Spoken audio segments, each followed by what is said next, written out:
Oh shit! It's time, y'all. This is the moment that's gonna set you apart from the rest, okay? It's like Floyd Mayweather versus Manny Pacquiao, or Batman versus Joker, Ariana Grande versus Beyonce. Okay, I'm just kidding. But you already know, this is a real estate channel, so I wanna talk to you about competition. And most importantly, how you're gonna set yourself apart from the competition in the multifamily real estate space. All right, I'm gonna give you 5 practical things that you can start doing today. And if you stick to the end, I'm even gonna give you one of my secret hacks to finding potential investors on social media for free, okay? Let's dive in.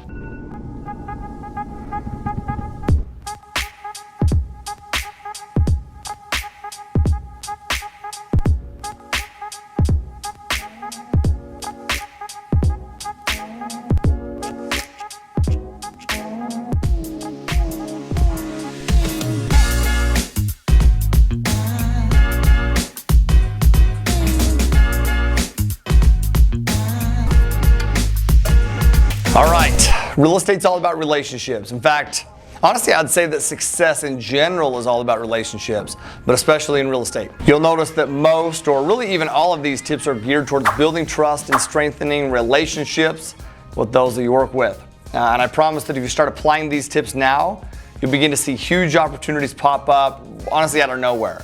So again, these are practical ways to set yourself apart from the multifamily real estate space, the industry. So let's dive in, okay?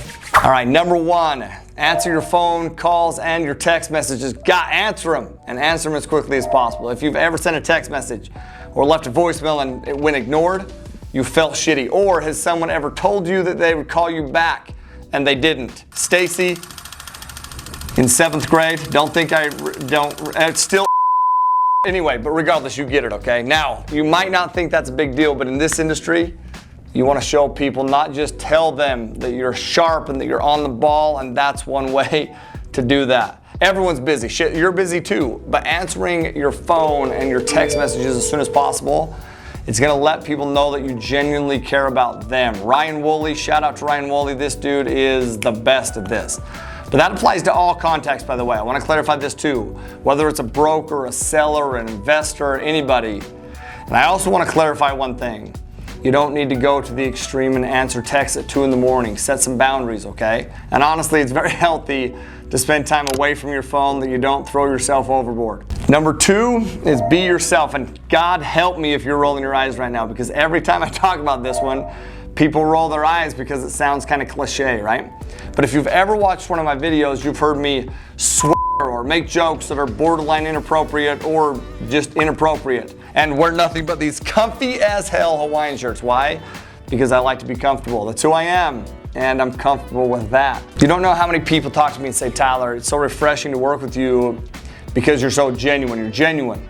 You are who you are. You're real, whatever. In other words, I'm not fake. So don't be fake. Just be the best version of yourself. There's gonna be certain types of people that are gonna love you. There are certain types of people that might hate you, and you know what? That's okay. In high school, people would tell me I had a polarizing personality. People would either love me or hate me, and so I became a chameleon.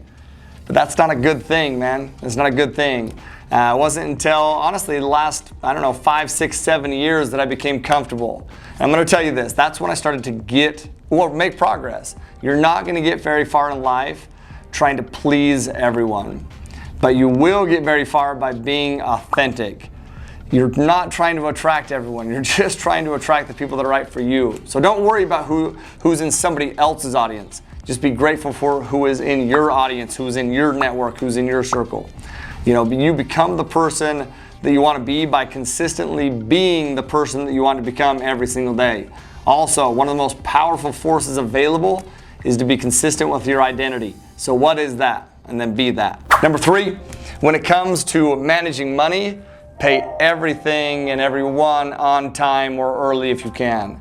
If someone is going to invest their money with you, you want them to have that full trust that they're going to get their returns. And you may be like this too, but people get really, really attached to their money. Like really, really attached to their money. So you think about this, okay? Let's say that you put a whole year's worth of income into a deal. And the operator says that they're gonna pay you passive income checks every single quarter. But when that date rolls up and you don't see a wire transfer or a check in the mail, what's the first thing that comes to your mind? Oh shit, that guy lost our frickin' money. What's taking so long? You know, I just made the worst and the dumbest investment of my entire life, right? Even if it comes a few days late, you could have already lost that person's trust at that point and caused that person unneeded anxiety, which is also big. So this applies to every single person that you need to pay or that you owe money to, whether it's a contractor or a property manager. You will be appreciated for compensating on the expected and exact date, okay? All right, number 4. This might sound a little general, but I'll make sure to dive into some specifics, okay? But it's paying attention to detail. Do the small things that some people, so many people overlook. Things like sending Christmas gifts or birthday cards or birthday texts. I shouldn't have to, and I hope I don't, have to explain why that's important because I know that you felt what it's like to get a card or something, or one of those things from someone. It shows that you genuinely care about that person. You can send these to investors, to partners, to business relationships, really anybody that you can think of because you never know who could be your next investor or who might bring you the next deal. You don't have to drop thousands of dollars, by the way. Just something small that will go a long way. Make sure that you set time in your calendar to do these kinds of things. Like, it can take some time, but that return on investment of your time is very, very big.